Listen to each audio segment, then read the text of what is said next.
Anyway, David, why don't you start us off with your reading and then we will get on with our reading here. Well, thank you, Marty. It's good to see you, and good to see you too, Rabbi Roman. You too, David. Anyway, today's quotation I found years ago while I'm not going to. while I was producing a poem in the New It York must be Times. catching. The rabbi It was is sneezing something. too. We're allergic to something here, right? Anyway, in those days, Saturn was known to have 9 moons, only one of which orbited backwards instead of going west to east, was going east to west. Now there are a lot of moons of Saturn that do that, but Phoebe was the only one back then. And they published a poem that I'm going to read to you now. Phoebe, Phoebe, whirling high in our neatly plotted sky. Phoebe, listen to my lay. Won't you whirl the other way? We've prescribed in terms exact just how every star should act, where to go and whirl at night. Phoebe, can't you get it right? We really know you are so strange, but really we cannot rearrange all the charts from Mars to Hebe just to fit a chit like Phoebe. Thank you very much. Back to you, Marty. You're welcome. That's I cute. love that. That's a cute one. Let me read our prayer to get us started. Blessed are you, Adonai, our God, sovereign of the universe. You have sanctified us through your commandments and commanded us to busy ourselves in things of Torah. Amen. Well, last week we left off, I think we start on verse 9. It's Exodus 24, verse 9. I'm pretty sure we had gotten up to that point. Hi, Helene. How are you doing? I'm here. Okay. Okay. I'm here and I'm grateful and I'm happy. That's the best answer anyone can give. Hineni, I'm here. That's right. But I'm not sure I can talk too much, but I'll listen. Thank you. Okay. Well, we're going to get started. Ricky has been reading. David, since you're with us this week, if you would please, why don't you just read through verses 1 through 8, just all the way through, and then we will read verses 9 all the way through verse 11. Okay. Okay, sure, be glad to. Chapter 24, right? Yes. Chapter 24, verse 1. And this is a rehash of the end of last week. And under Moses, he said, come up unto the Lord, thou and Aaron, Nadab, and Abihu, and 70 of the elders of Israel, and worship ye afar off. And Moses alone shall come near unto the Lord. But they shall not come near, neither shall the people go up with him.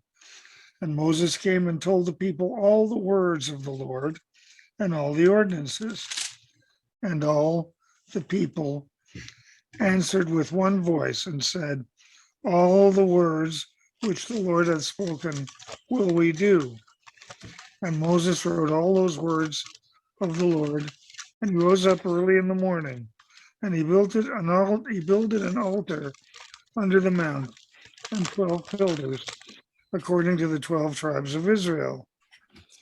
And he sent the young men of the children of Israel, who offered burnt offerings and sacrificed peace offerings of oxen unto the Lord. And Moses took half of the blood and put it in basins, and half of the blood he dashed against the altar. And he took the book of the covenant and read in the hearing of the people, and they said, all that the Lord has spoken will we do and obey. And Moses took the blood and sprinkled it on the people and said, behold the blood of the covenant which the Lord hath made with you in agreement with all those words. Then went up Okay. Moses. Now we're Before doing, you read on, David, before you read on, I just wanted to comment, and I don't think we really spoke too much. How often do we make a decision before we actually learn what to do? We make a decision to do it beforehand. Okay. And I thought it would be just a little commentary here, to hear how everyone feels about that. Would you sign a contract before you've read it? We do it all the time. Yeah, Yeah, that's true. Just scroll down and click, I agree. that's right. We do it. That's right. Every Mhm. time you get an update for your computer, most people don't read all of that verbose message, and you just punch, I agree. Any other activities that come to mind that are similar to that? Yes, Don. I was just going to mention that there's a few cells in the amygdala in the brain that control impulsiveness. And there's the other 50 trillion cells that try to restrain us. That's very true. That's very true. yeah. That's the part of the midbrain. I just call it in general the midbrain, but yes, it is the amygdala. Any other comments about it? I think when you're making a big purchase, and the salesperson just wears you down. I'm not talking about myself, because I had lots of problems and give and take and those type of things. But I said, if you can't explain this to me, I don't want it, And so I think a lot of people fall into that trap where they get worn down, they just want to get out of there, and they sign on the bottom line, and that's it. Very good. Yes, Rabbi. There's also, let's call it peer pressure. Yes. That if everybody else is already going along and doing it, I'll go, it gets into issues that, well, I'll trust that they know more That's than I right. do. And so I'll just kind of follow along with what they're saying. It's very true. Yes, David. And what to follow on what the rabbi just said, first of all, most of these things that we have to sign, we don't understand even if we tried to read them, because it's all in legalese. And the other thing on a positive note is that, as the rabbi said, we trust the lawyers who came up with this agreement. I don't know why we do, but we do, and we just sort of agree to it. If later we find out we don't like it, we just stop using it. Yeah. These are issues that are very common everyday issues. So, they've been given a list of rules, and oh, yes, we're going to do it. But nobody's asked, is there more to come? Yes, Well, yeah, what does it mean? that's right. My rule of thumb is usually when something's presented to me, I have to consider the source. Okay, it's like the propositions on the ballot this year. Okay, Right. who's sponsoring this particular thing? Go to the source. Yes, very important. Scientific information, what's the source? Because sometimes that will tell you more than what they're saying. So Very good idea. Well, Ruthann, hi. Okay. Any other ideas with regard to this? I think it's a very important comment. If you don't, and think about it from the other perspective now. In this case, think of it how God might hear it. It's hard. It's very hard to do. It's But impossible. it's also a very important aspect to this. We usually look at it from the standpoint of the group of people or us. But how about the other side of the agreement? Okay. Yes, Larry. Okay, here I see it that God is setting up a hierarchy of approaching him. Moses at the top literally can go all the way. Some selected people can go halfway, and most cannot go. And That will be coming up. Yes. okay, that was in, and that sets up a possible source of resentment, jealousy, conflict. It can. Yes.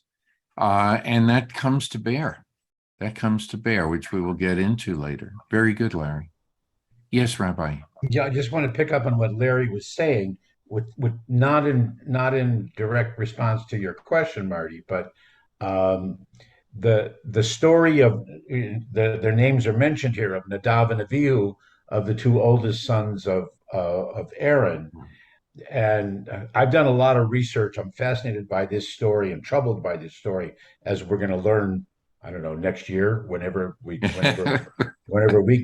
to it in the text.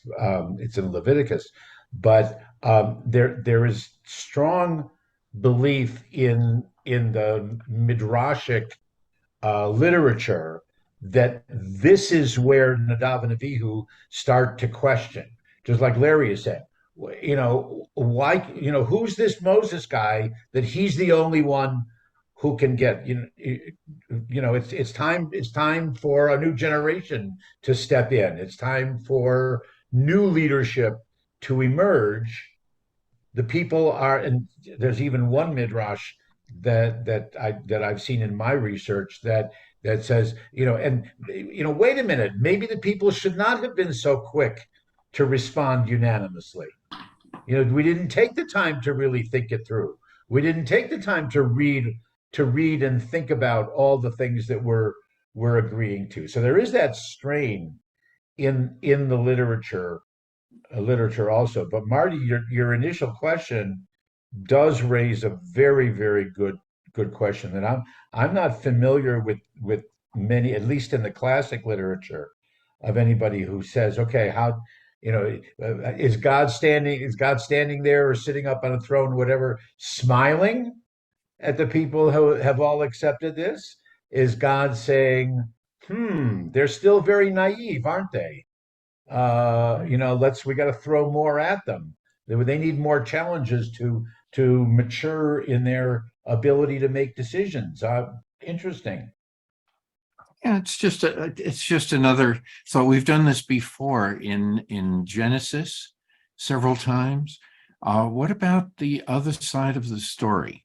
And it becomes a very interesting aspect of it. I was not able to find very much that deal with the question that I asked, and I was sort of baiting the rabbi to see if there's more material. Okay, I took the bait. You went fishing. I took the bait. The person, Thank you.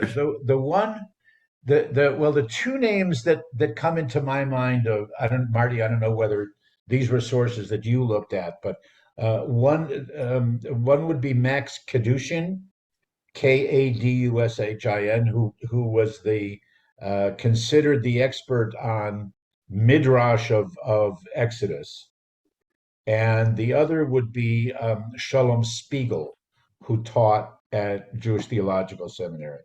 They might have something that would approach Okay. a response to your question. Okay. Yes, Don. Okay, thank you very much. Yes, Don. Question about the Hebrew again, Rabbi. Yeah. Verse 3, my translation says that Moses wrote down everything the Lord had said, but David's translation was different than that. I'm just wondering what the Hebrew. Told, or retold, like a story, a narrative. So he didn't record it. Well, You know how a dictionary or a thesaurus has, choice one, choice two. Oh, no, I'm sorry. Okay. So the first one, number translation number one would be to that he told, the verb saper. Okay. Mine is- But the second one, same verb, is the root of the word sefer, which is also book. So, usually it talks about the length of the narrative as opposed to actually writing down. But you mine is- could make a case for writing down. I meant verse 4, not verse 3. Oh, okay. In that case, I take back everything I just said. Verse 4. Moses wrote down all the That's commands. definitely wrote down. It is wrote down. Okay. Yes. Yeah, that one is definitely wrote down. I just wondered how he would write all that down. He was a fast chipper. Uh-huh. Yes, Michael. Yeah, if I may go back just a moment over here and mention about putting a name down. One of the it's everybody does it, but the one industry that's notorious, I believe, for not reading is insurance companies, because those are lengthy, and the insurance companies have the best lawyers working for them, in particular contract lawyers. And so you have to be really, really careful about that. When you're signing applications or a contract, sometimes the application can be 12 to 13 pages long, and the actual contract 60 or 70 pages. And every page is written in legalese. So I just thought I found that interesting to mention. Thank you. Thank you. Any other discussion on this? Well, why don't we read on a little bit?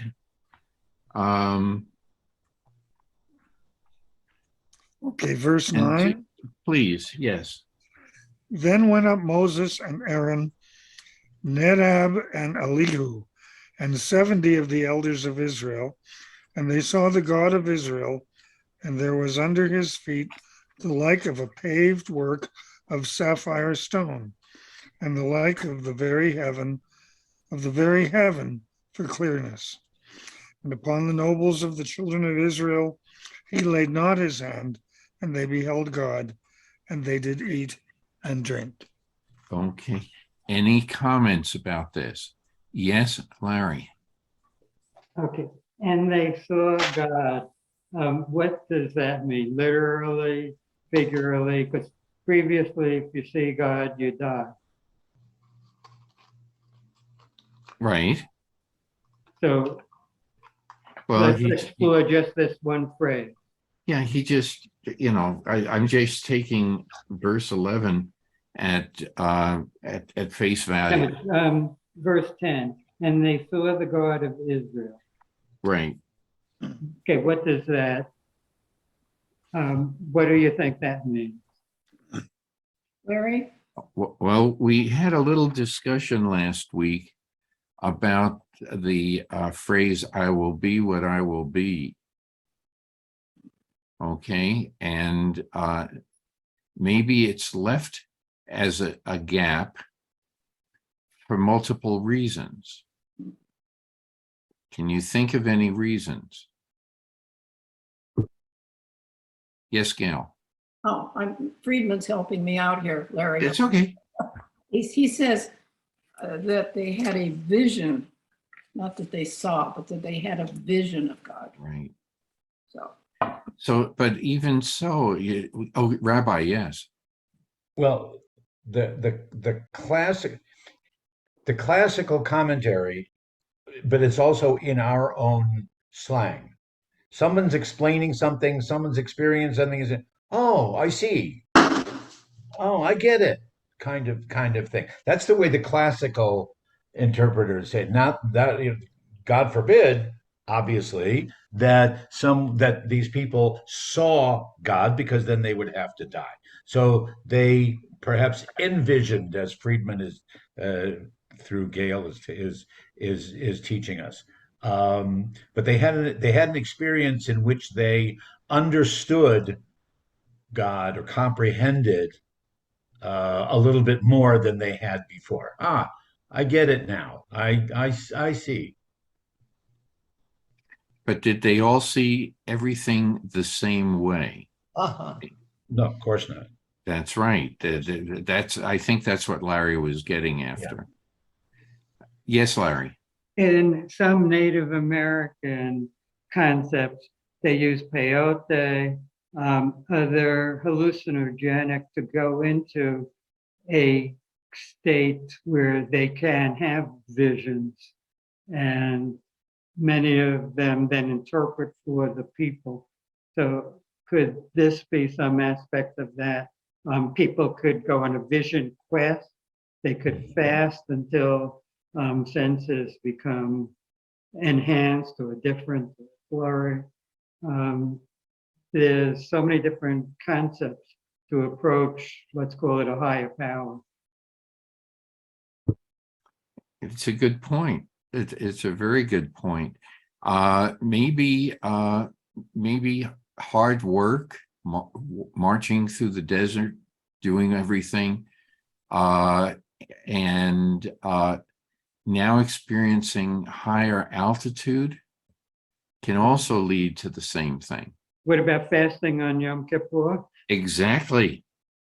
I was going to mention that too. They're very good, very good. There are a lot of ways that people can do it. That's the purpose of a sweat lodge. Yes. Yeah. And it has to be monitored very carefully. In some cases, they haven't, and Right. things have happened.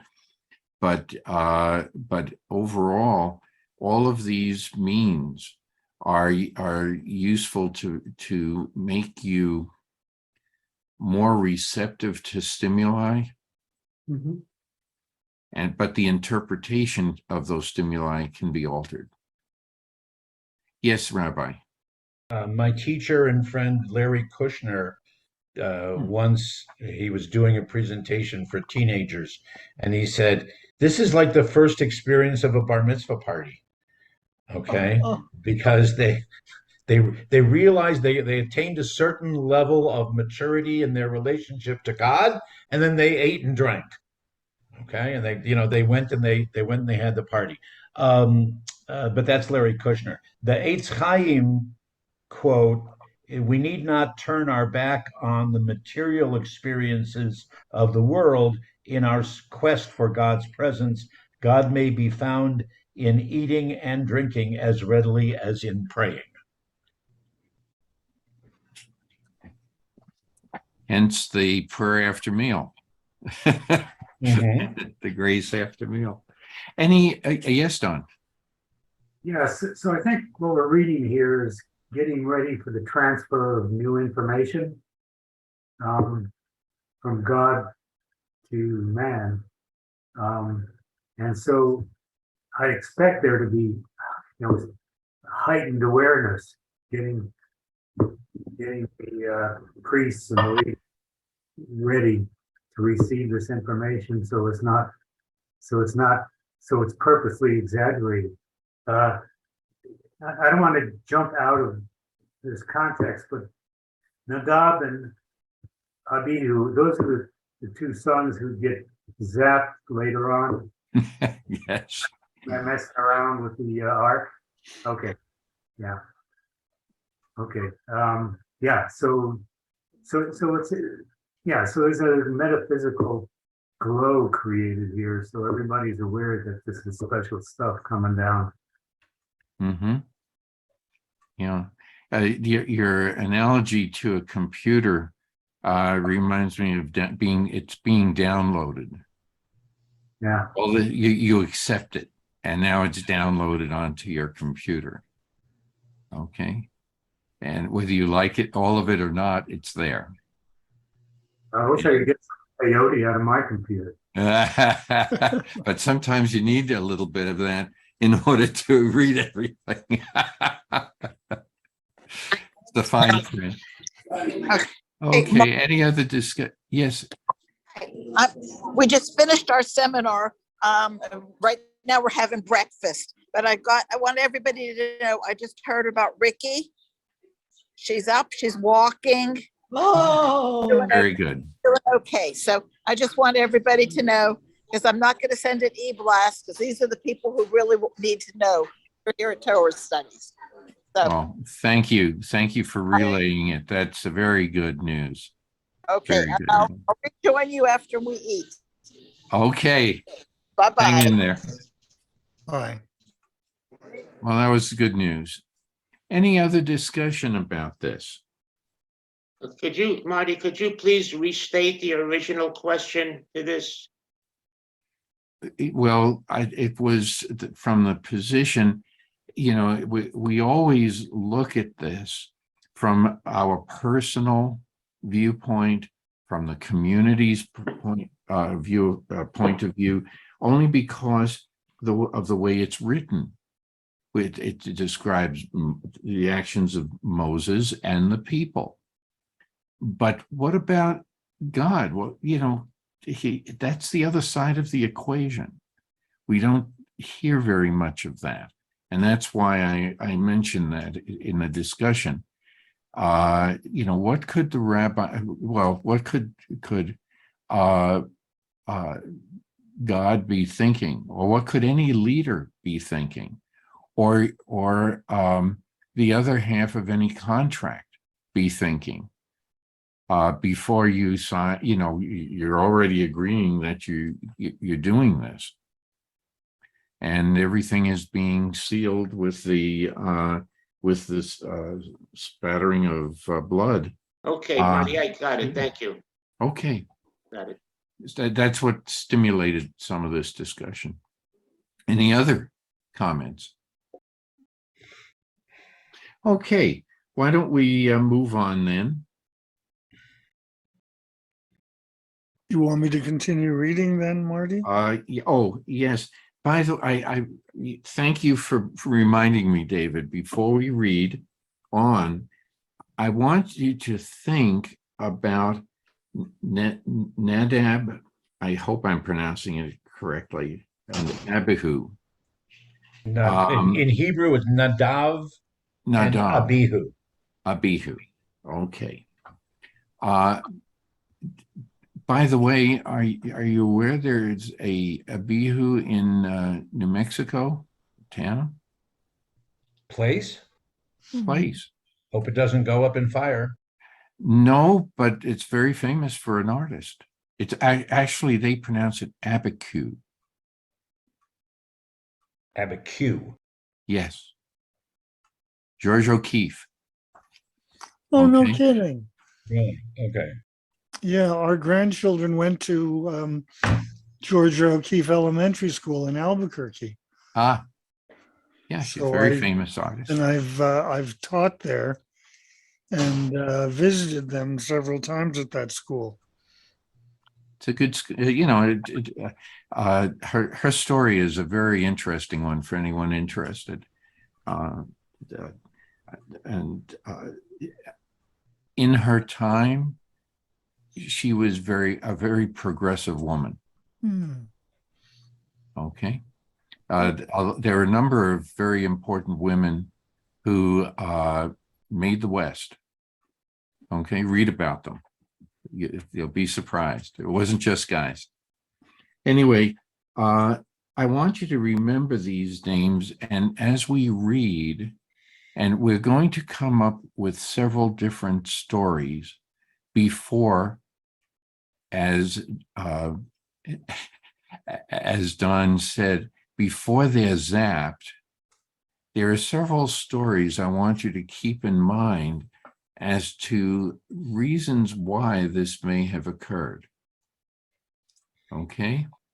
And that's all I'm going to say. And we'll be able to readdress this subject later. Marty, Oh, yes, I'm sorry. reasons why what occurred? The zapping. The zapping of Nadab and Abihu. So so now, after all of the food and libation, let's hear what happens next. Anyone else want to read, or going once, twice? David, you're on. Okay, here's David. And the Lord said unto Moses, come up to me into the mount and be there, and I will give thee the tables of stone and the law and the commandment which I have written, that thou mayest teach them. And Moses rose up, and Joshua his minister, and Moses went up into the mount of God. And unto the elders he said, tarry ye here for us, until we come back unto you. And behold, Aaron and Hur are with you. Okay.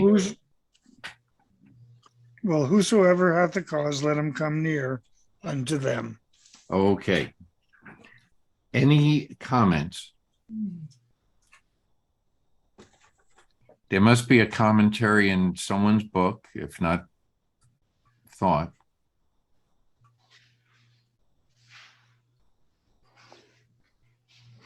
So as Larry was alluding to, Moses is the only one who will be up on the mountain.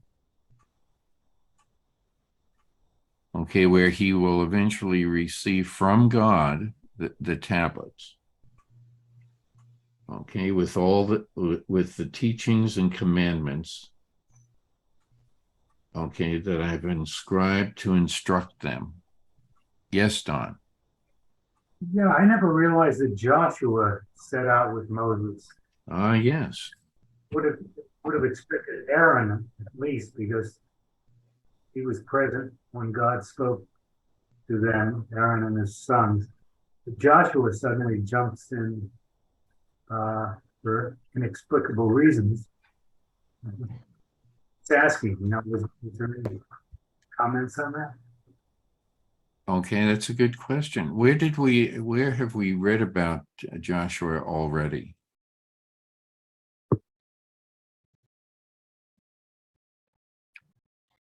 Okay, after the Israelites cross the Red Sea, what is their first encounter with other people? Is it friendly or is it warlike? There's a battle. Right. And there's midrash, coming from behind and all kinds of things. To like some have said a surprise attack. Some say others. But what is Joshua's role during that time?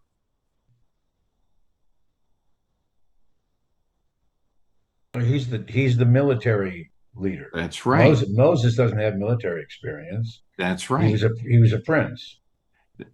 Exactly. And he is also so he is fighting on behalf of the Israelites, yes, but also for God. So he's a very important person already. He's singled out very early in the Exodus story, if you will. So maybe that's why he has been assigned the job of being Moses' right hand from the military side. Mm-hmm. Yes, Larry. Okay, I'm trying to translate and read in Hebrew of Sure. 12. Vayehi Devar. Now we talk about Devar Torah, and its word is emphasized here. And we are going to get written commandments, but also the word of God. Okay, I'm going to. Which verse are you talking about, Larry? 12. Isn't that Devar?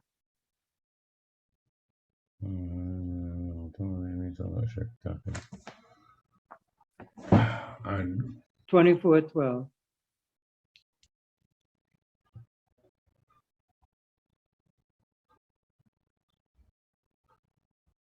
I don't see Devar in 24:12. I'm looking. Are you looking at Harf or Mountain? No.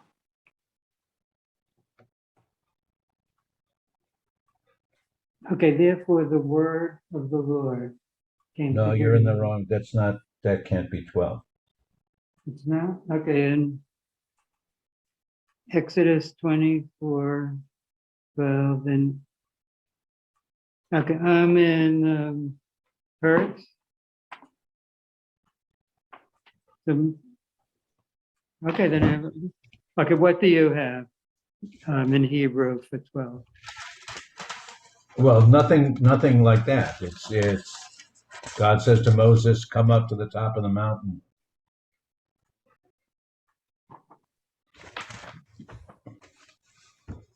There's nothing in there. Yeah, okay, I don't, yeah, and when I look at Fox, he doesn't have it either. Okay, Where did you think you were getting it from? From a Hebrew text or from a? Hebrew and Hertz.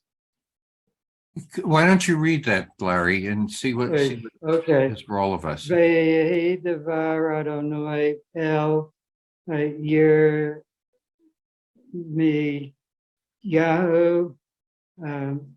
me'etz Adonai le'mor. I don't know where you are. Okay, so That's not anywhere around. chapter 20. Chapter Is it 20? Jeremiah then I'm looking at? Is that different? Huh?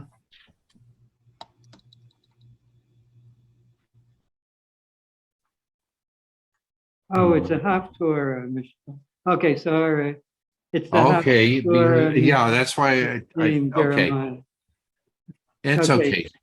Yeah, they. Oh yeah, you're in the this book Haftarah, mixes them right? up together. That you're in the Jeremiah Haftarah. Okay, Yeah, this book, it's one page Exodus, the next page. interesting. Haftorah. Okay, all right. Sorry, guys. Okay. Any comments? Any further comments? I don't have a comment, but I have a Trivial Pursuit question. Uh-oh. Who is Hur? Who is Hur? Hur, who accompanies Joshua, or accompanies Aaron? I'm sorry. Yeah, we've encountered him, but only by name. He's not truly identified until much later on. So who is Hur? Anybody remember? You got me. I gotcha. I won. That's Miriam's husband, the brother-in-law. Interesting. That's why he gets in what Larry was calling the hierarchy. That's why he gets to be up there. Everybody's in the same. They're in the same family. Yeah. You know. Okay, it's a dynasty. I think that's called nepotism. Actually, if you start thinking of all the movies that have been about some dynasty, the stories are very similar to this. The whole book. Yes, go ahead, Suzanne. When I saw the name, I immediately thought of Ben-Hur. So I thought it was his original. I don't know. Well, Ben-Hur would be the son of. Right. So that's why I was thinking he was some distant relative from back in the day. Generations later. Yes. I'm just being silly. I'm sure I would like to hear Gail's take on that. It's Miriam's husband that's being recognized, not Miriam. Well, need I explain that? No, but I think it's fair. It's fair to expose us to it. You really want me to bring that up? Huh? Yeah. No, I don't have to. You guys Okay. But there is a bit of nepotism going on here, that's for sure. There's no question.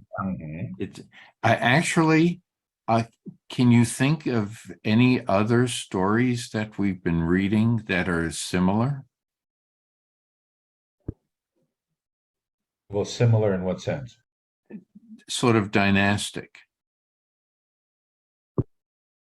We have, what about our patriarchs and who they marry? Well, sure. Yeah.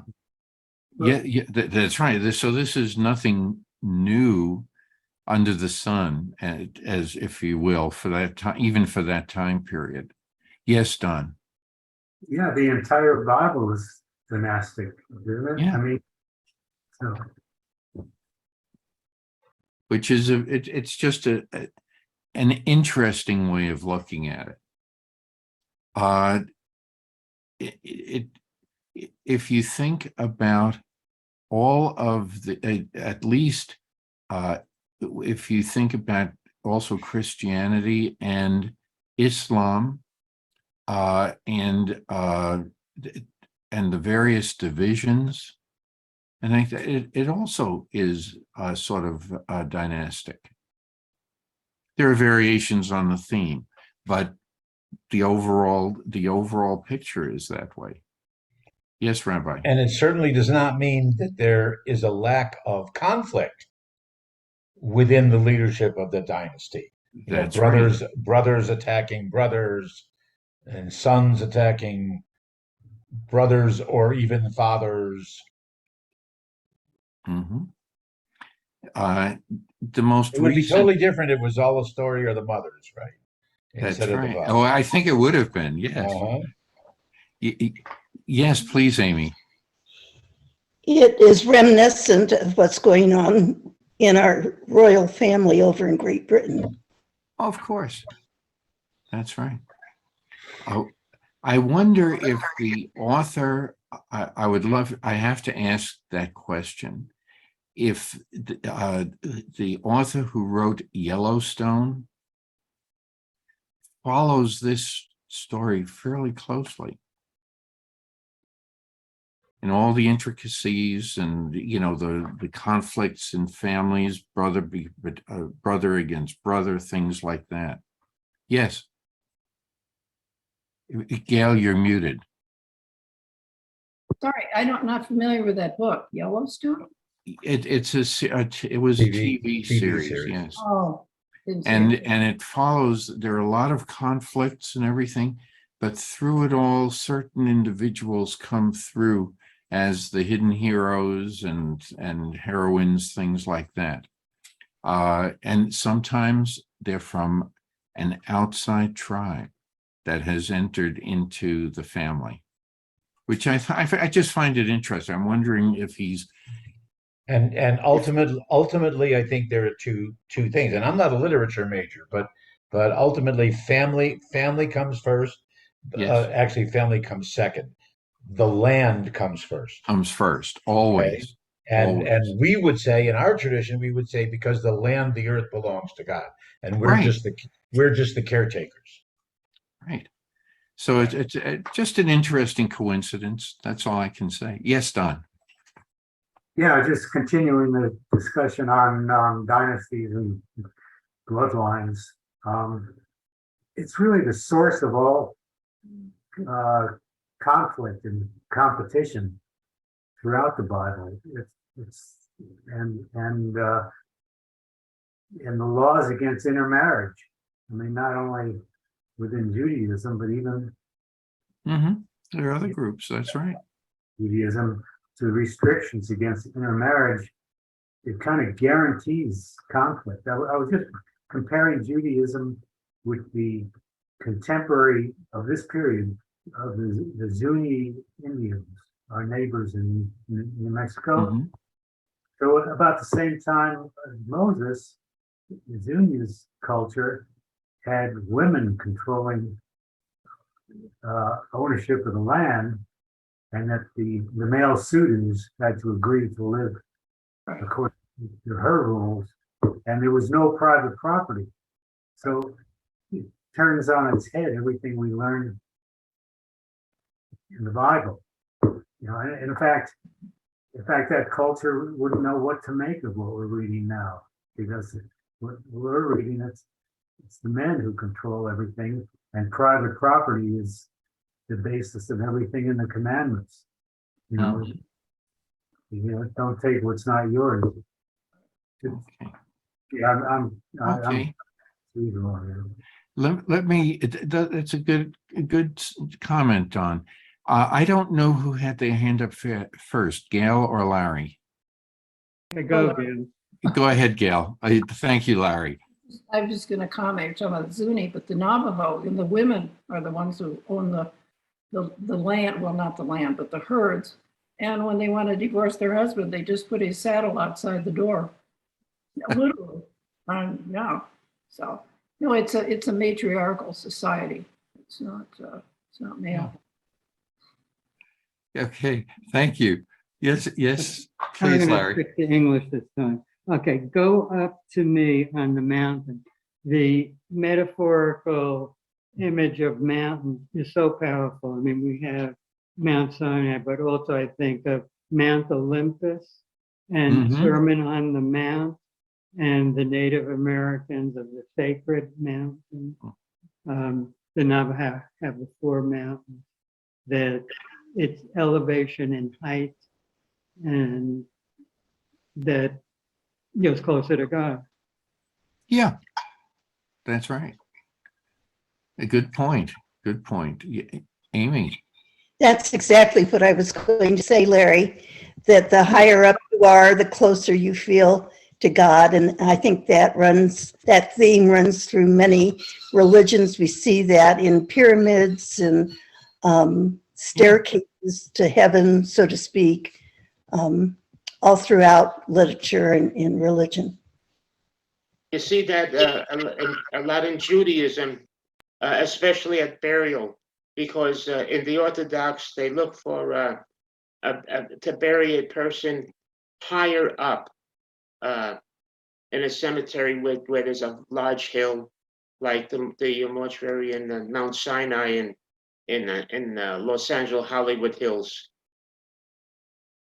Interesting. Okay. It's hard to do in a place like Tucson. It's very flat. Yes, Rabbi. Well, the notion was the same thing like with the cemetery on Mount of Olives in Jerusalem, in the east part of Jerusalem, is that you want to be at the front of the line when the Messiah comes to resurrect the dead. So the higher up that you are, the closer there, you're first in line, you're in the front row seats. Interesting. I mean, God will get to us. God will get to us all eventually, but some of us still want to get there first.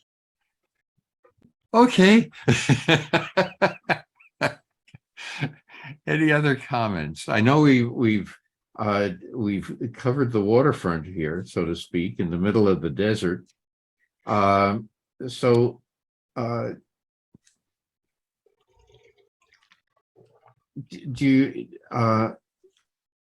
you want to comment any comments about verse 14? We started with Aaron and you.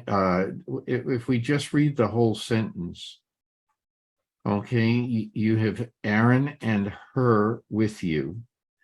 Let anyone who has a legal matter approach them.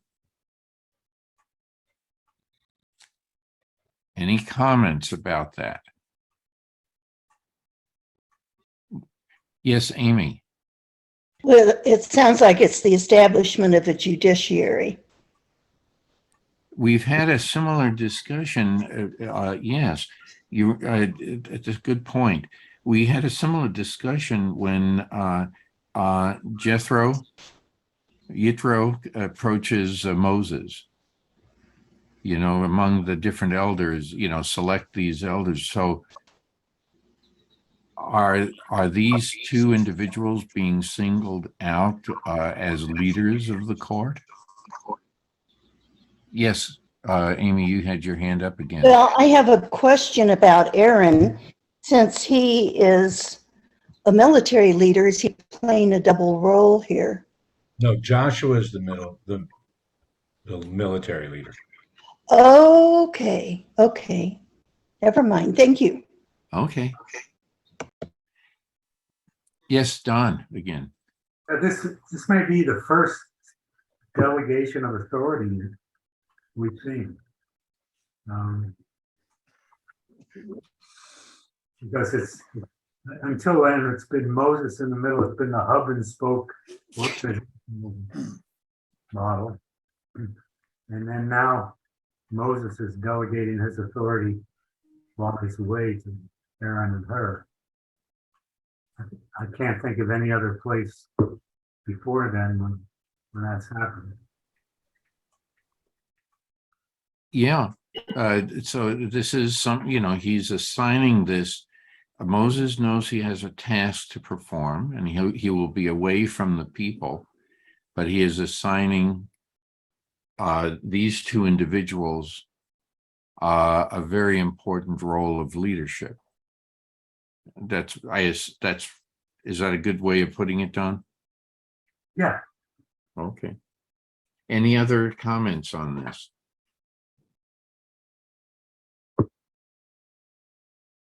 Let's read on, verse 15. Okay, we're at verse 15 now. Yeah. And Moses went up into the mount, and the cloud covered the mount. And the glory of the Lord abode upon Mount Sinai, and the cloud covered it for 6 days. And the seventh day he called unto Moses out of the midst of the cloud. And the appearance of the glory of the Lord was like devouring fire on the top of the mount in the eyes of the children of Israel. And Moses entered into the midst of the cloud and went up into the mount. And Moses was in the mount 40 days and 40 nights. Okay. What is going on? Any ideas about what's going on here? Yes, Gail. I have a question for the rabbi. So he was up there 6 days, and then the Lord spoke to him. What was Moses doing for 6 days, and why is there no communication in the first 6 days? Any midrash on that? Oh, well, not just midrash. I'm just as simple that he's preparing himself. Spiritual preparation for the ultimate eschatological experience is that's what they would say. And the assumption both with that line about 6 days and then on the seventh was the climax, or also 40 days, 40 nights. The assumption is that it wasn't specifically saying that's just a conventional number. That there was a period of time, and let's call it 6 days, and then on the seventh, then let's call it 40, because it's a number that people were familiar with, rather than just many. Because along comes the 5-year-old grandchild, like we've all had, who says, well, how many? How many? Don't just say many. How many? How long? Are we there yet? Okay. Is there any reason for 6 days of work and a day of rest we call the Sabbath in order to receive? Is there any similarity here? Well, similarity. I don't know if anyone's written anything in probably, but similarity in the sense that God, who could have chosen to create the world in 3 days or in 5 days or in 17 days, God chose 6, and then for the seventh to be the climactic day. So anytime we're looking to mark a period of time that has special holiness or preparation, whether it's in life or in death, we talk of Shiva. We talk of 7 days of that also. So it's a specific marking that, for one reason or another, God chose that to be at the very beginning. God chose that to be a marking of holiness. Therefore, we should adapt to it. Okay. Thank you. Any other comments here? I have to say that some people have said, oh, this must have been a volcanic mountain. Could be. Yeah, I just want, I've seen some commentaries about that, that are not as spiritually oriented. Any other, I wanted to just, I found Marty, Amy has a hand up. Oh, I'm sorry. Yes, Amy. I'm curious to know why people might feel that it is a volcanic mountain. As Cloud, opposed- smoke, and fire. Thank you. I didn't make that connection. Okay. Just don't get hit by any of the bolides. Is They there can be is quite there big. is there scientific justification for after an eruption that's only a one-time thing or whatever? That does it kind of taper off for 6 days before it would be safe for Moses to then continue towards the top? Would that make sense?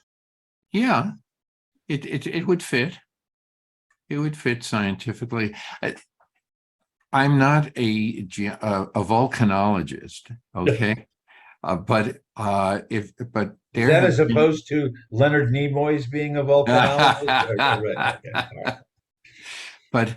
But from the standpoint of things, volcanoes can do anything they want. They can have an eruption, that lasts a day, or they can have an eruption that goes on for a year, and anything in between. So, but the earth would be quaking and it would be a very awe-inspiring sight. Let's put it that way. Yes, Don. And then Larry. Well, also we can see that this is a period of great unrest in the terrain. I mean, we're going from all this disaster only Yeah. 2 decades earlier in Egypt, and the cloud, the column of fire and smoke that the Israelites followed, and now here's a mountain that's smoking. I mean, it seems like a continuum to me. It's not an isolated event. Also, we had a similar discussion about the parting of the Reed Sea. Right. So it keeps going on. Which, and I know there have been different stories, different historical events that have been found in archaeology on a lot of the volcanic islands in the Mediterranean where people actually lived.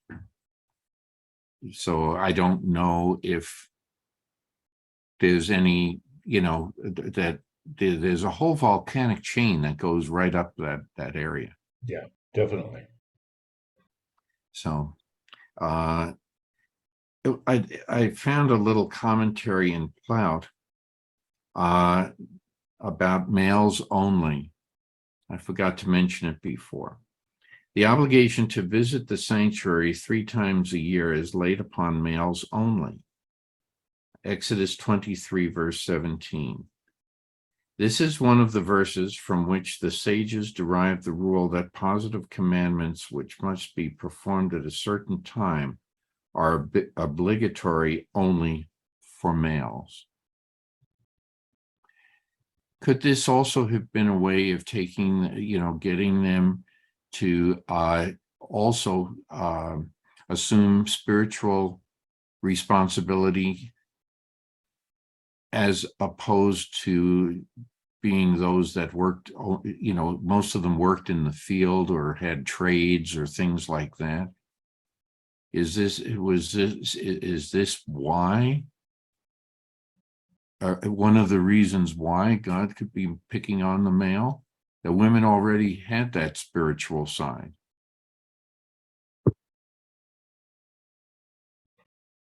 And maybe it was felt that bringing up the children is very important. It probably more important than working the fields. Yes, Gail. Well, like they say, women's work is never done, so they don't have time. So Yeah. But if you think about the advice that you got from your mother or your grandmother, it was different than the advice that you got from your father or grandfather. And it's also important when you think of the role of the family in society. Let's put it this way, the historical role of the family in society. And,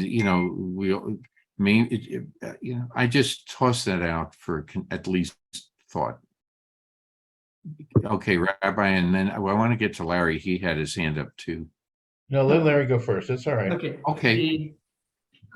We've seen so many examples of a natural phenomenon that we can't explain. The burning of the bush, the fire, and it does not consume it. And you mentioned the parting of the Sea of Reeds. It shows the power and majesty of a God. Good point. Good points. Yes, Rabbi. Well, Marty, I'm not sure that I followed totally where you wanted to go with after the Plout comment, but I want to go back to where it takes me. That's an overriding principle, and some of you, I don't want to give too long of an answer, but some of you may have heard this from me before because I use it as an example of a number of things in explaining Jewish practice and the background for Jewish law. What Plout quotes is the overriding principle that those mitzvot, those commandments, which are time bound, that must be done at a certain time or within a certain block of time, whatever, that women are exempt from them. Doesn't mean, now my position doesn't mean that they couldn't do them. It meant that they were exempt so that if they had to make a decision between serving God or feeding the crying infant comes first in almost all cases. And that's the point that I think that Plout was trying to throw in there, is that there were aspects of the cult of the religious practice that women didn't have to feel obligated. They didn't have to feel guilty or second class if they chose or were forced to choose a different route and a different priority for their action rather than what the males were commanded to do, no ifs, ands, or buts. Got it. I think that's what the point that Plout was trying to make. Thank you. Thank you. And if anybody wants to pursue that further, just let me know, because for me, that's a very, very telling illustration of how Jewish law developed. It adds more understanding as to what's going to happen later too. Mm-hmm. That's right. Very, very important. Thank you. Thank you for that. Any other comments? Well, now we're going to be hiding ourselves amongst the rocks, not looking around, but hearing what is going up on the mountain. Or we are reading what Moses later transcribes, his log. Okay. So if we want to continue, we're now moving on to the description of what God is telling Moses up on the mountain. Okay. Would you like me So- to read on, or someone else like to read? Anyone? Larry, do you have your book there? Yeah, I have 4 of them. Okay. Pick one. Yeah, I'm going to read from Fox. I think that was Sure, considered sure. at its time quite literal. Okay, so you on 16 we're up to? We are on Exodus. We just finished chapter 24, right? That's right. We're Yes. on Exodus 25, verse Oh. 1. Okay.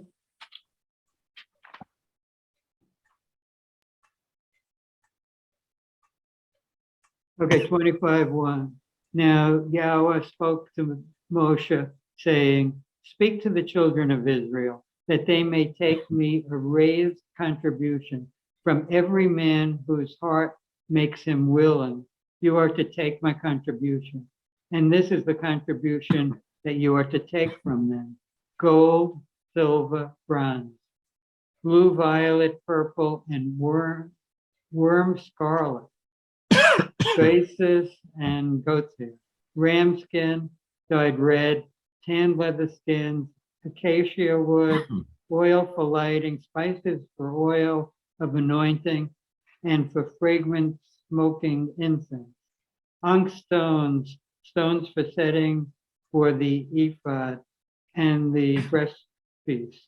Let them make me a holy shrine, that I may dwell amongst them, according to all that I grant you to see, the building pattern of the dwelling and the building pattern of all its implements. Thus Okay. you are to make it." And that covers And it. then it goes into more detail, but any comments about this? I know people have different words in other translations, but we could follow this along very well. Yes, Don, and Rabbi also had his hand up. Yeah, I need some help with this because God doesn't need these things. I mean, I just picture up on the mountain, there's this big warehouse where he's that's with all these offerings, but I know that's ridiculous. And I'm just wondering, does God need these precious items, or is he asking the people to give him what they think is their precious possession? What do you think, Don? I'd like to think that he's asking people to give up what they cherish for God. Why? Why would he want us to do that? Well, because it's a mark of obedience. And but anyway, I'm just asking the question. I'm throwing that question Okay. right back at you, Mark. All right. Rabbi, I know you had your hand up first, Rabbi, but Amy just raised her hand too. Go ahead, Rabbi. Okay, well, I'll try to keep this somewhat abbreviated. This is the classic chapter from which all fundraising campaigns and building fund campaigns in That's synagogues is based. So a couple of points. I appreciate Don saying, God had this big warehouse up at the top of the mountain, and whatever. The couple things that the Hebrew helps us with. One is the inference that these gifts don't belong to us. They're all right. Everything comes from God to begin with. So we are to take a certain percentage, a certain amount of those gifts that we have been given, and share them back with God, with the whole people. It's not a building. It's a symbolic place of holiness that will travel with the people. It's not that God will dwell in that place. It's that God will dwell amongst the people, recognizing that they have made these sacrifices and made these gifts. That's kind of the understanding. The other thing that enforces it or reinforces it is that the Hebrew word for this is not the same word as an unrequested gift, like a present. Okay, this kind of gift is something that literally exalts. And the question is, are we exalting God? Are we lifting ourselves up to a higher level by participating in this sacrificial rite, RITE? And the answer is the same thing like with prayer. Ultimately, because we don't have the sacrifices anymore, we have prayer. So does God need our prayers, or do we need to be giving them? To recognize the need, and that betters ourselves for offering prayers. So the same kind of thing, that these gifts don't benefit God, the action benefits us, is the way that we traditionally understand it. Okay, Amy had her hand up before. So Amy, you're on, and then Larry. Well, I wonder, I look at these gifts to God as love donations coming from the heart, demonstrating your love and an ability to give something to God. I wonder if this is the foundation for the idea of tithing. The other thing that occurred to me is that these jewels and stones are going to be made on a breastplate to set the high priest aside as someone very holy, very special,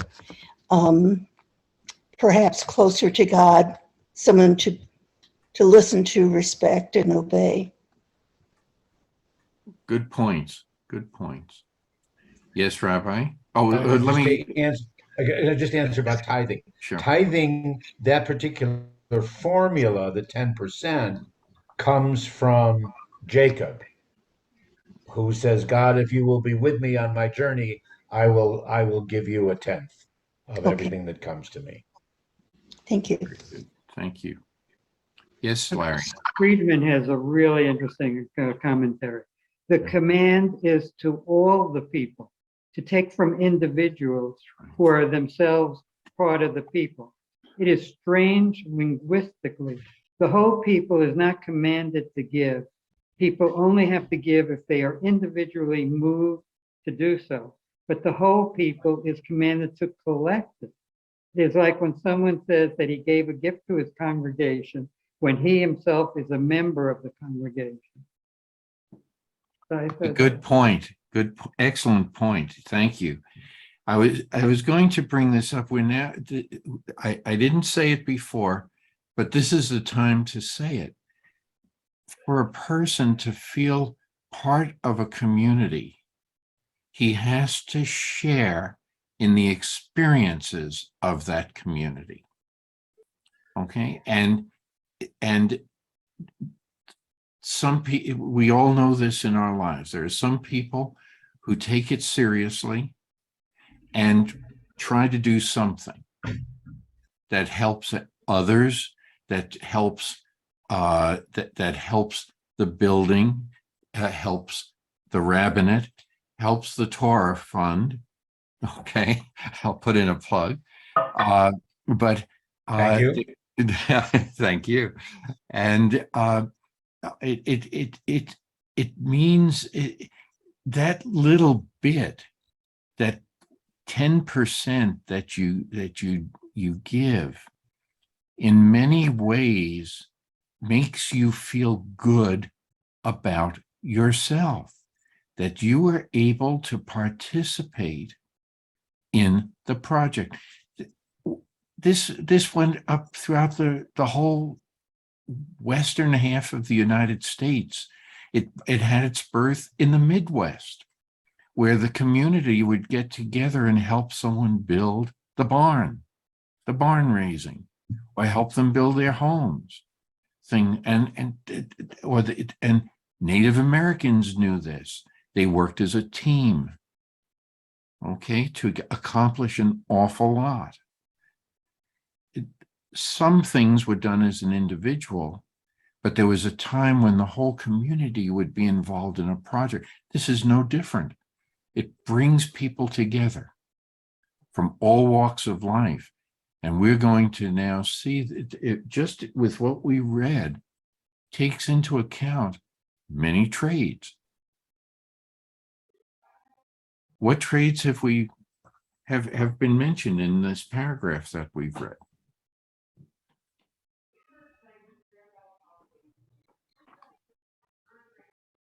What about metalworking? Okay.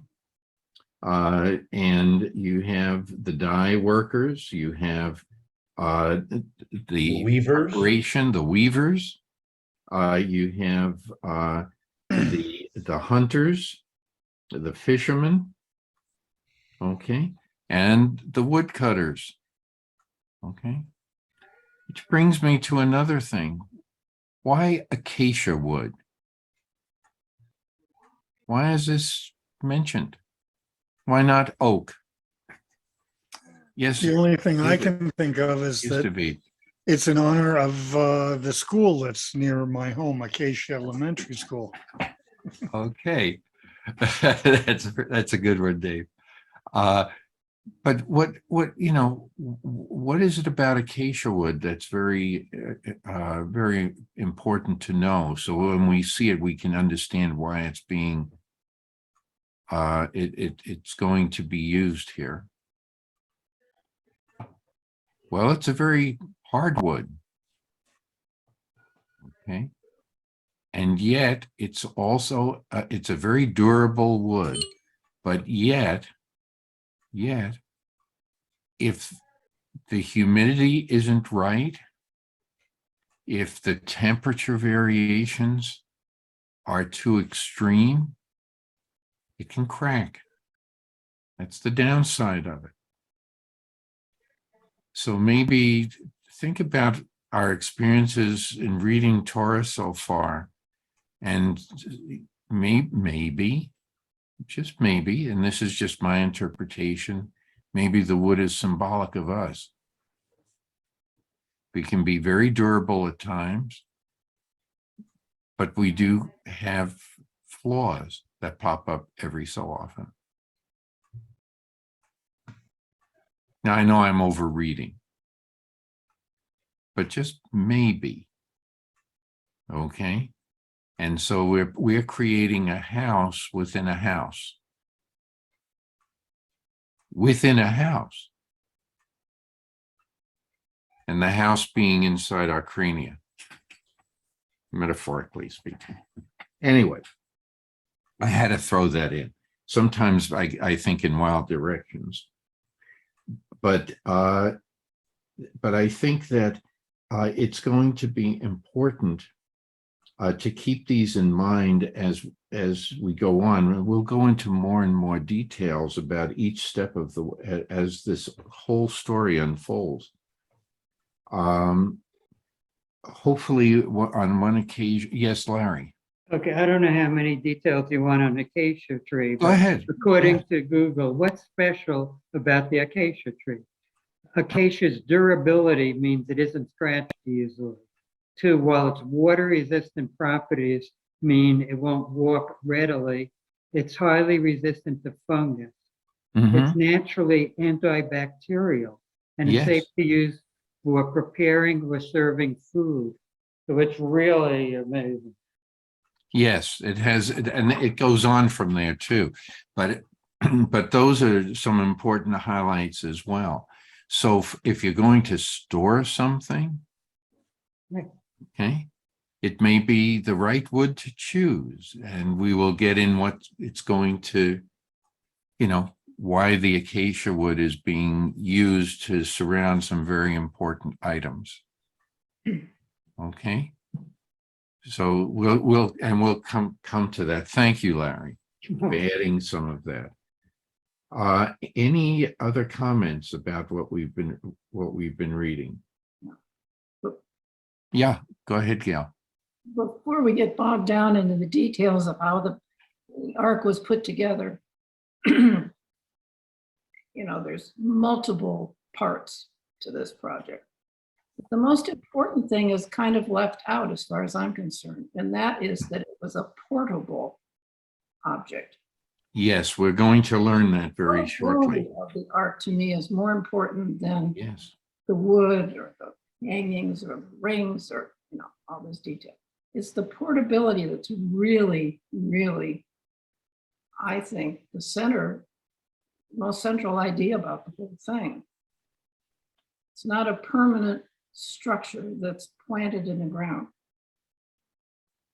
I mean, it's Excellent. I'm glad you brought it up. It is a very important statement you've made.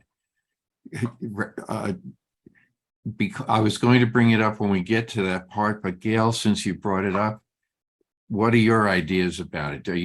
Why is it important that it's portable? Well, it's the same. To me, it relates to the fact that if God is everywhere, then the ark should be able to go anywhere. Okay. I mean, to me, that's the. Okay. Amy? I think you're muted, Amy. So that the ark can accompany the people wherever they are, whether they're moving or settling, the ark can be with them for their worship. Which raises another point. But Rabbi, you had your hand up too. Well, I was just adding the word yet.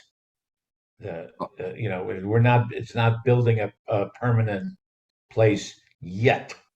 You know, later on, long after the Torah, that's going to change. But one of my favorite homiletical teachings works off that phrase in verse 8. You know, which the usual translated simply is, "Let them make me a sanctuary, then I will dwell among them." People usually read it so fast, and the assumption is, "Oh, build me a sanctuary, and that's where I will be. That's where they will find me." But no, the lesson really is that the action, you know, the activity of participating in this terumah, in this gift giving and whatever, and sharing, that's the holiness. And then in seeing that the people are willing to do that, God chooses to dwell among them wherever they may be. Good way of putting it. But David, be careful. Yes, Gail. Well, to me, the present day ark we have represented is actually the Torah itself, which we carry, we follow, we touch, read from, and that's a portable device too. So, I mean, yeah, to me, that's the critical thing. As we will learn, both of the complete 2 tablets as well as the broken ones. Right. Because we can't always live up to what the expectations are for us. David. Yes, also, the later on we find out about the building of the very first pre-Solomonic temple was designed to be portable. The building, the ark, the walls around it were all designed to be lifted up and taken as the Israelites were wandering through the desert. They would take their temple with them. And so that follows from what the rabbi was telling us. It's designed to come with us. Okay. And can we go one step further?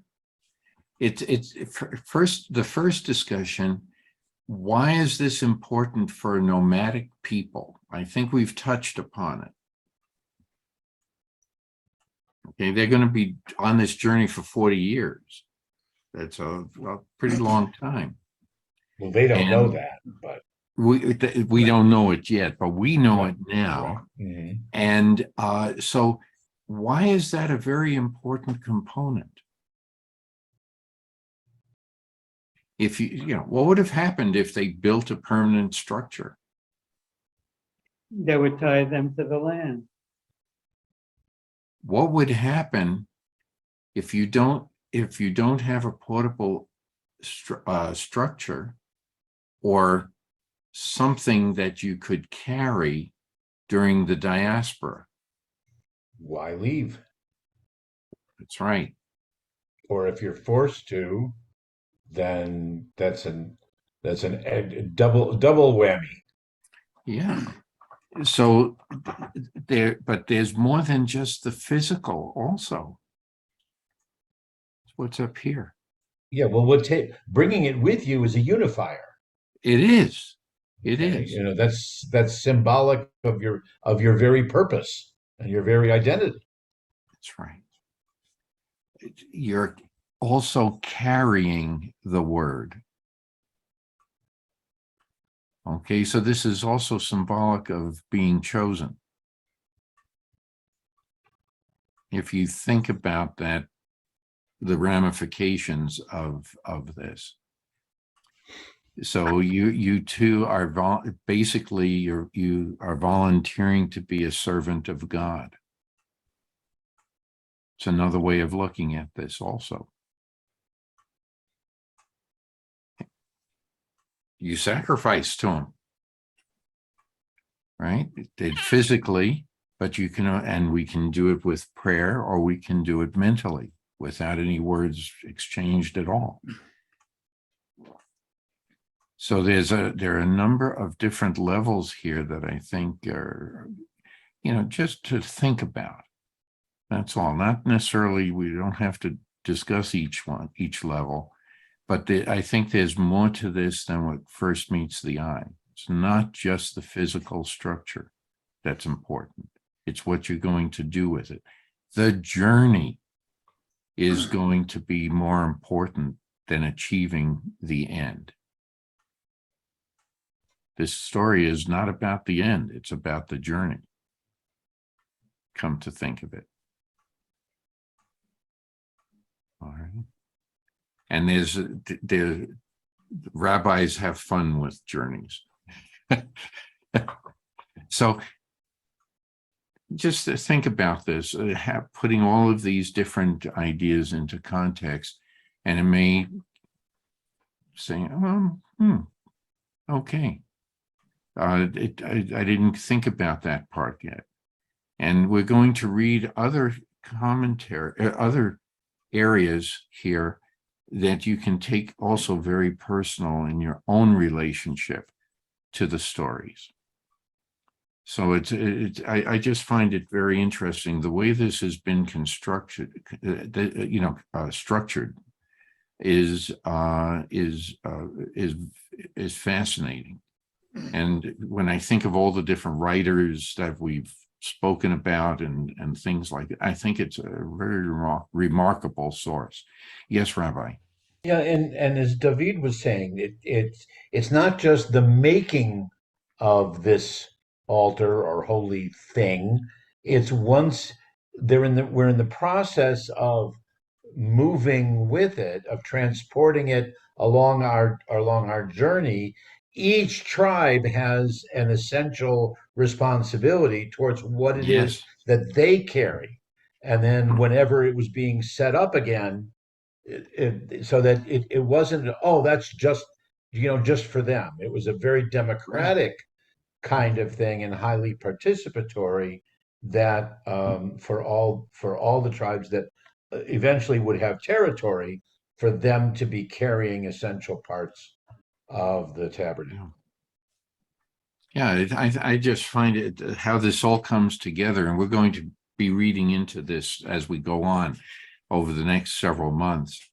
But I just find it very fascinating from all these different standpoints.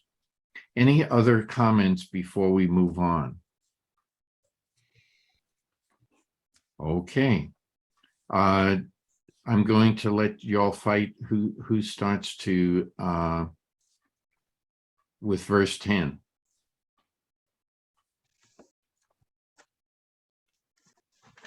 Anyone? Okay, I can do it. Okay. Verse 10, and they shall make an ark of acacia wood. 2 cubits and a half shall be the length thereof, and a cubit and a half the breadth thereof, and a cubit and a half the height thereof. And thou shalt overlay it with pure gold. Within and without shall thou overlay it, and shall make upon it a crown of gold round about. And thou shalt cast 4 rings of gold for it, and put them in the 4 feet thereof, and 2 rings shall be on the one side of it, and 2 rings on the other side of it. And thou shalt make staves of acacia wood, and overlay them with gold. And thou shalt put the staves under the rings on the sides of the ark, wherewith to bear the ark. The staves shall be in the rings of the ark, they shall not be taken from it, and they shall put into the ark the testimony which I shall give thee. And thou shalt make an ark cover of Okay, pure gold. David, let's stop here because there's a lot that you've read for us. Any comments? Yes, Larry. Okay, this brings to mind the exact detailed instructions God gave to Noah to build the ark. Now, it's interesting, in English, ark is used as a boat and also to hold the Torah. In Hebrew, I believe they're different words, but the specificity of cubits, the exact dimensions, and the materials to be used, we've seen this before. Exactly. Very good. Very, very, very good. Any other comments about this? Well, why is it important to have exact measurements? We didn't quite discuss this with the ark. But why is it important to have? And everybody knows that the cubit is the distance from your elbow to the tip of your middle finger. Okay? And everybody knows, we've had these discussions before, what's a cubit is the line, but everyone's arm is a different length. So who's going to do the measuring? No one says anything. It's not listed.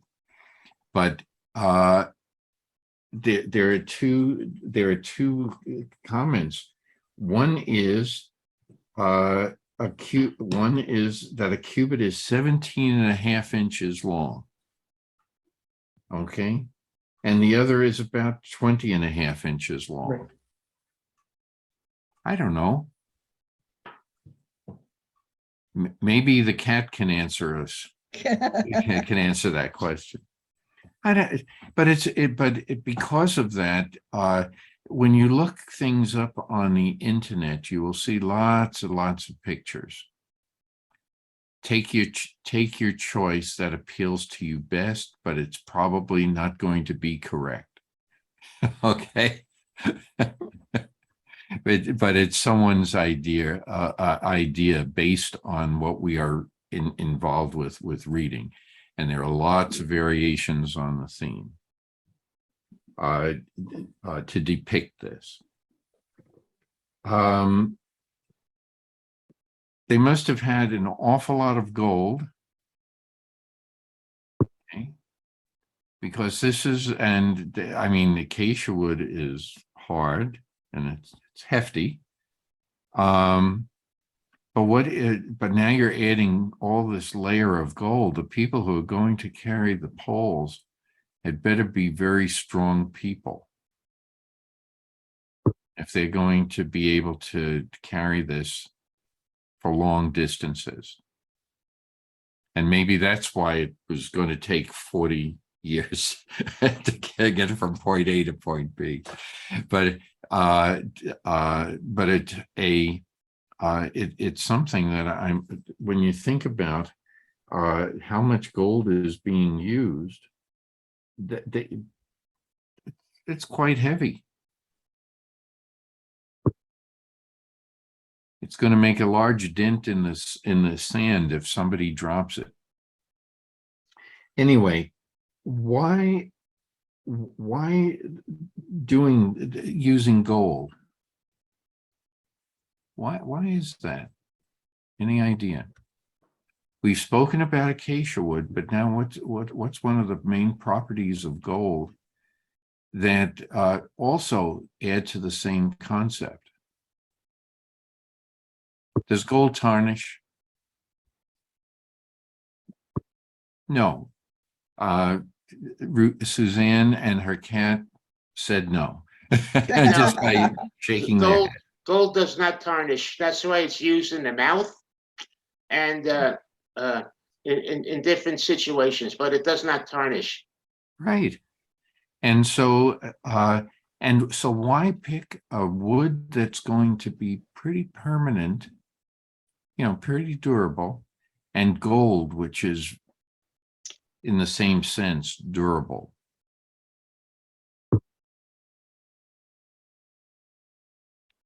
Gail? I was just going to say it's symbolic of the durability of, the ark and relationship with God or the covenant. And what it's going to contain. So it's a symbolic. Yes, but it's going to contain something quite important. Okay. And so maybe that's why it's being constructed in this way, to achieve all of that and to always point to its importance. Yes, Rabbi. Marty, I'm wondering if we can do a sidebar question. Sure. We're being introduced to something that is described as kadosh. Holy. Yes. The mikdash. Yes. Something that is holy. And I'm wondering if what people's notion of holiness actually is. Ooh, because that's a good question. With the ark, what we will learn is that it's not only holy in the sense of sacred, positive, unique, special, distinguished, however you want to translate it, but it also has the notion of being taboo. And, don't come too close. Mm-hmm. Because if you do, that, whether it's the ark, whether it's God's presence, whatever, is also holy, sacred, but in the sense of prohibited and taboo, to keep it uniquely special. Because if it's open to everybody, then it has a different kind of purpose. So I'm wondering if people want to get into a conversation about what does that notion of holiness mean? What do we think it meant then, and what does it mean now? There's amount of awe, there's mystery, there's all of those different emotions and realities that get into it. Or we can postpone it till this is a good place to do Leviticus, when we're told who can be holy, not just what is holy. That's right. There's also holy ground. You're standing on holy ground. Right. That's also the Native Americans have that as well as us. You stand on holy ground, and usually that would be a burial site. Sure. I'm going to remind everyone just to be sure you raise your hand so to be recognized. Yes, Larry, and then Amy. There is a term that I haven't heard here today, Ark of the Covenant, and that adds a measure of holiness, speciality to the whole concept of it. So when you use, I just want to ask a question, Amy, first. When you use that term, Ark of the Covenant, and it's holy, what is so why is it holy? Contains Expand a Torah. little. You need just one more sentence or two. Go It ahead. contains Torah. Yes, yes. The word. It contains the Mhm. word, and or words, and that is probably at least one of the aspects of what is going to be contained in there. But it's one of the major considerations. What is and from that, so we have been called the people of the word, as well as the people who remember, the people of the law. Okay. And so I start wondering if this isn't one of the main reasons that the rest of the world looks at this as well. I don't know, but there are other objects that we'll find out that will be in there. Yes, Amy, and then Don. When I think of something holy, it comes to mind that it's something consecrated by God that sets it apart from any other thing. Good point. Good Sets it point. apart, pardon me, sets it apart for good or for bad or both? I mean, is it set apart and should remain apart? Not to be corrupted by our touch or our involvement? Is that sacred also?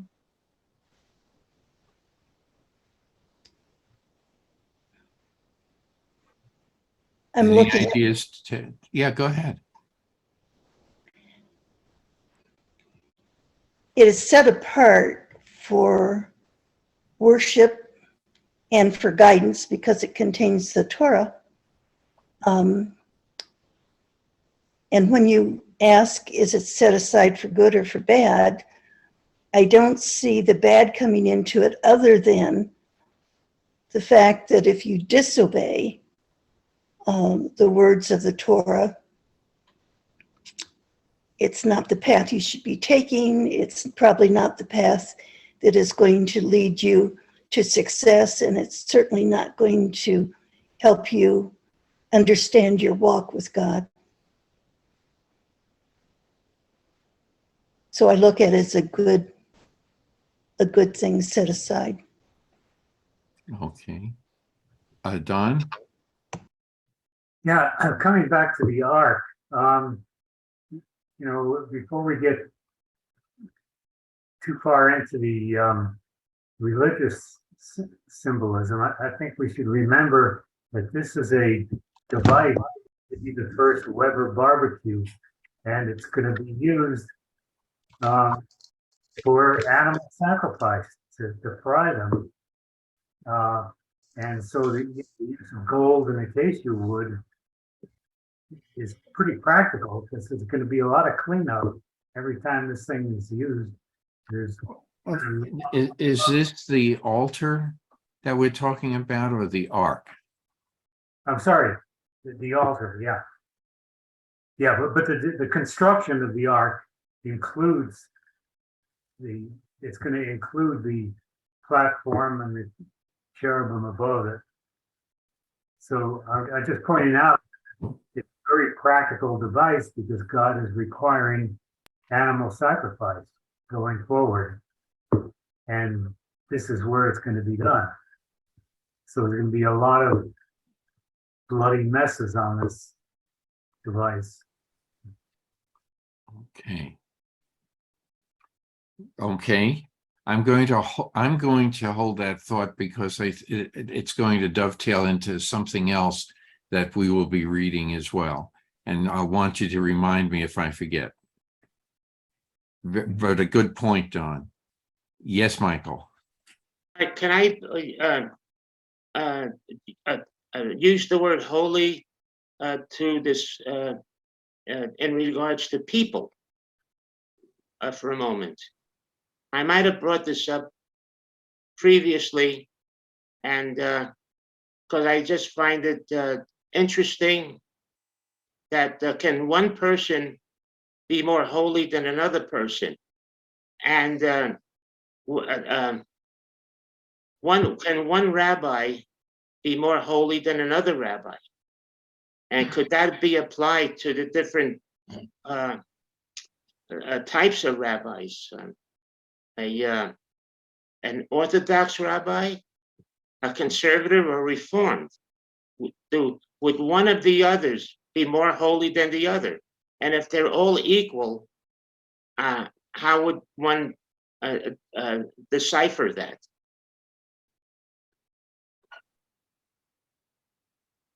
Okay.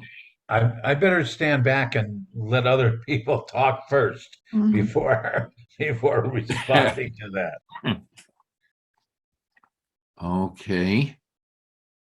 Yeah, it is a very provocative question, and I'm sure some wheels are turning out there. Yes, David. Yes. David, good. Okay, I was going Go to say ahead, I'll start David. if necessary, but Okay, no, David is going to start us. Okay, I was just thinking, based on what Michael was just saying, that it harks back to the third benediction in the Amida. Everything is holy. And that's what it reminds me of. Okay. Good point. Yes, Amy. I don't know that any one rabbi can be judged as holier than another. But I look at this as a hierarchy. You know, you have the high priest, and he's entrusted with special functions and abilities that are denied anyone else. And then there's a hierarchy of Levites and Kohanes and everybody. It's an organization device. And I look at it that way rather than someone being holier Yeah. than someone else. I would tend to go along with that. Yeah. And it's more I don't know. Sometimes I think when we look at different types of work, many people look at their own occupation as the best thing in the world, which really, to me, equates that every occupation in the world shares the same holiness. That's what Michael is addressing. But we have different duties expected of us in each one of those jobs. Yes, Ruth Ann. Yeah, I was going to say, I agree with Amy. I don't think any particular rabbi is any holier than anybody else. I mean, we do not have our rabbis as intermediaries, like say the Catholics do. I mean, I think the Catholics could or maybe a lot of Christians, or maybe other religions could say that their clergy are holier than everybody else. But for us, I mean, our rabbis, I mean, they're just like doctors. I mean, they just know more about this particular subject and can teach and guide in the areas. And same thing, you do other things. So they're just human beings like everybody else. Well, let me answer that there are rabbis that are atheists. Sure. And so would an atheist rabbi be as holy as an Orthodox rabbi?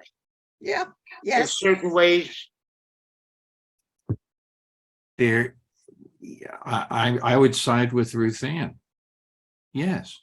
Okay. What are the qualities that you look for? Okay. It would be embarrassing. So just Marty, can I jump in just for a minute? Yes, first? sure. Okay.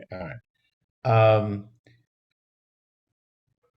Human beings and Jews can carry the adjective of being holy. Someone who has the title, has studied for the title, and been ordained as a rabbi is not any more holy, special, than any other member of the tribe or indeed member of humanity. The terms just do not go together. There are rabbis who can be described as tzaddikim, as righteous in their activities, in their in their teaching, in their guidance, whatever, but not it's not the way that Judaism, whether it's Reform, Conservative, Orthodox, atheist, secular, whatever, doesn't apply the word holy to someone because of their occupation. And I guess that's the most generic way that I could answer it, similar to what Ruth Ann and Marty are Yeah. saying in that sense. Okay, so there are just as many. There are many rabbis who claim historically, if not even in the present day, historically, to say that they are qualitatively different or better than Amcha, than the people Israel. That is not a true calling or statement for a rabbi. Thank you. That's a very important commentary. Yes, Gail. I have a question. I'm not sure I know exactly what the word holy means. Would someone please define that for me? That was my initial. That's the next question. Very right, good. Right. We have 6 minutes. Will that be enough time? Because we can come back to this too. We call the Jewish term for marriage is a holy relationship. Yes. Which is defined as that both partners are adding a dimension that makes that relationship different from any other, qualitatively different from any other relationship that we might have with any other human being. All right. But it's talking in the terms of difference. There's a difference between the love and the relationship I have with my wife. Like in Jewish tradition, we call it holy. That doesn't mean that it's a better relationship that I have with my parents or with my best friend or with a colleague. They're totally different dimensions to the relationship. Not better, but different. There's something distinctive about it. Yes. Okay. So the words sacred and holy, are those different or the same? I hate to nitpick, but this has always bothered me. We throw these words around. This is holy, that's sacred. But, right. Please define that for me. Okay, sacred comes from the Latin of translation of kadosh. That's where we get right. That one. But I would maintain that in the Torah, in its origin, that kadosh just meant different, not necessarily better, but different, innately and purposefully different. And it is very anthropomorphic to say that we are better than all the animals. Okay? Yeah, but that doesn't mean that the animals are any less holy. But that's correct. That's the point I was making. That's right. We have been given something that's a little different, but other animals can do their something that we can't do. Does that mean that we're better than the animal? We think so. We think so. So the ranking, I think that we have to answer a slightly different question that may take up too much time. And I'm just going to state the question, but then I'm going to ask Don to speak a little bit, because the question is, from which direction does holiness come? Who defines what's what? I think it comes external from implanted upon. or is it internal that expands out? Because if it's man-made, there are going to be lots of faults that come, many, many more faults than we can ever imagine coming from God, if there are any faults. So that's the whole thing that we have, that is, I think, at least an interesting reinterpretation of Gail's question. Is there holiness? Wait a minute, Michael. Don has the floor. Okay. Yeah, real quick about holy, holy is the condition of my socks. But sacred, to me, within Judaism, that sacred automatically invokes the presence of God. Because we're differentiated as human beings from animals because we're self-aware. As far as we know, animals are not self-aware. A lot of dogs I know do a pretty good job. But we're self-aware that God makes the third leg in the stool, so to speak. So there's ourselves, there's the self we're aware of, and then there's the presence of God. For me, without that presence of God, I just don't understand how you can have an atheistic rabbi. You can have a rabbi mentor, a rabbi coach, or a rabbi helper. To me, I just don't feel it. I don't. You can't say the Shema without. To be Jewish, you have to be able to say the Shema and feel it in your heart. So that's what I consider sacred, is the presence of God. I can say the Shema. Okay. I'm Michael first. And David, did you have your hand up? No. Okay. Michael. Yeah. Oh, it was Amy. Okay. Michael, Amy, and Gail. Okay. Is there a connection between mitzvah and holy? Oh, good question.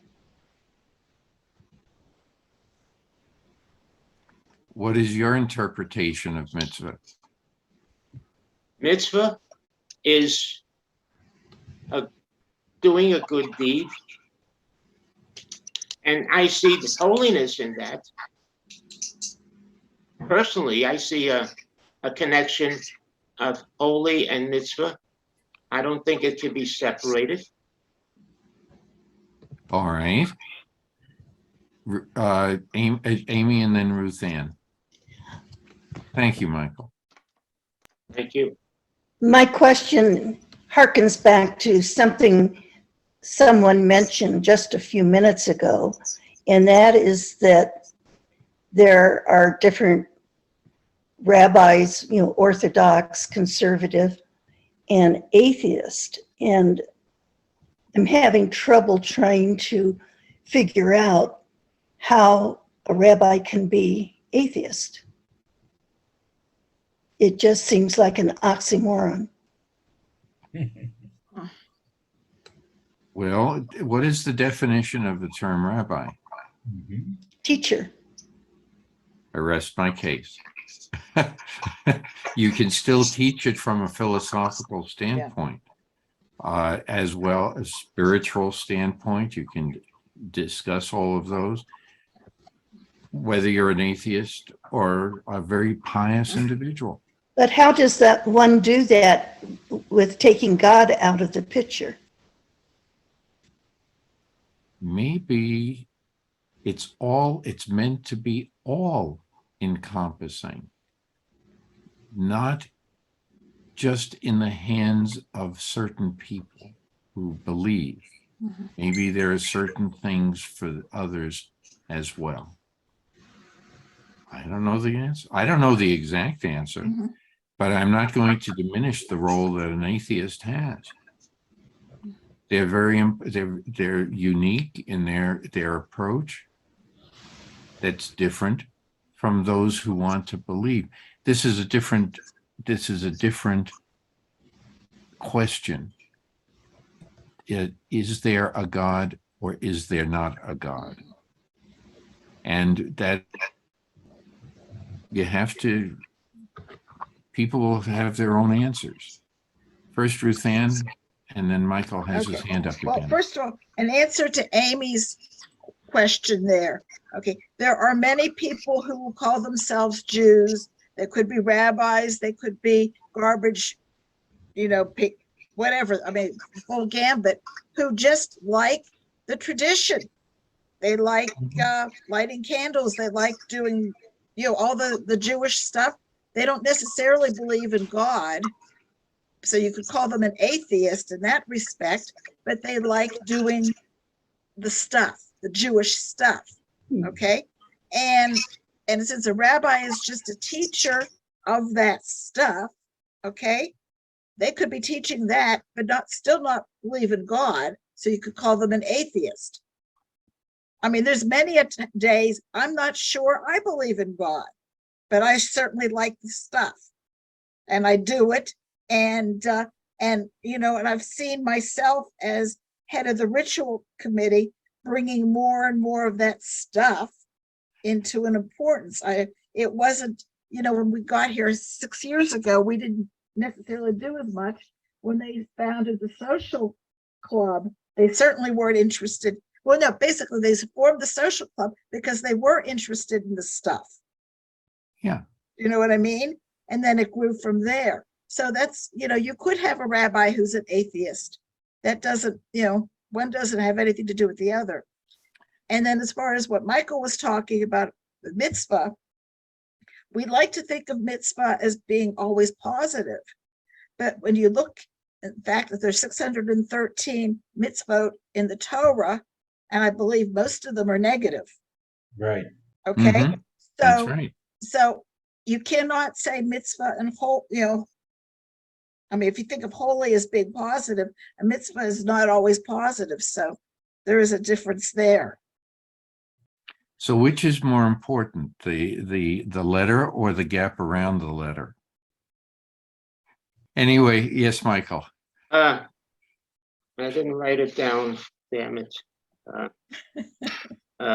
Okay, we know that to answer first what Ruth Ann just said, I'm talking about doing a mitzvah. That's what I referred to.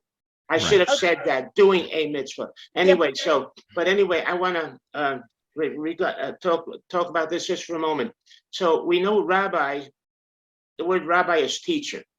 And so we have to, let's say you have two rabbis, one is an atheist and one is a rabbi, whether he's whatever he is, Orthodox or Reformed or conservative. Or she. It's he or she, yeah. I'm not differentiating. So I would think that you'd have to take a look at the possibility if you got a rabbi who's an atheist, what is he teaching? Because what is he actually teaching a student? So one who believes in God, who is a God-fearing person, I would think there's more good. There's got to be more good if you look at it from an intelligent, or logical, or common sense position, that the one who is believing in God is going down a path of goodness and decency, generally speaking. Because if he doesn't believe in God, who knows what the hell he's teaching students? I don't know. But maybe it's better to be more inclusive. Read something by Rabbi Kaplan. Yeah, and also, Marty, it depends, like, on the rabbi too. But there's a lot to be questioned when you're talking about a teacher who doesn't believe in God. That's my personal opinion. That's it. Okay. This is the more human side of the equation. Yes, Rabbi. Well, I think we need to draw this to a close.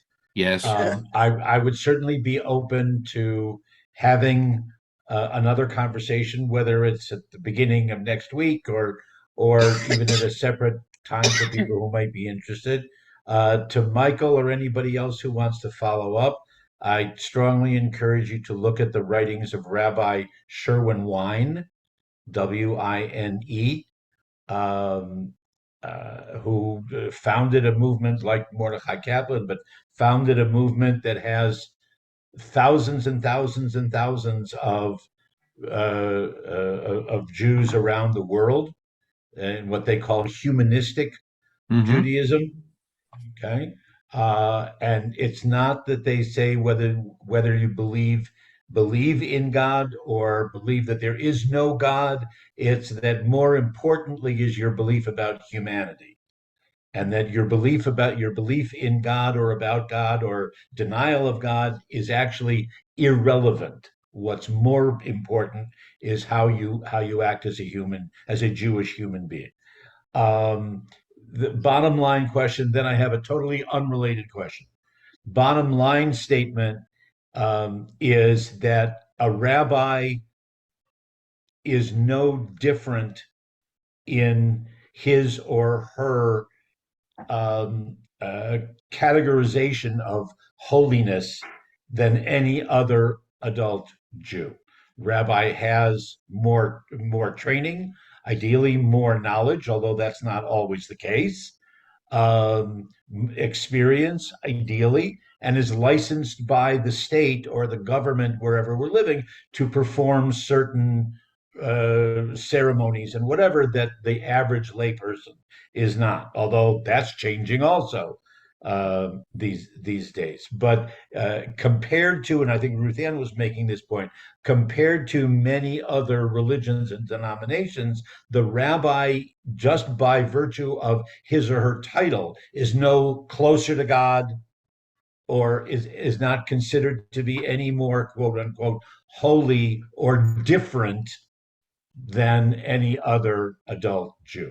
So again, if we want to have that conversation with a little more depth, that's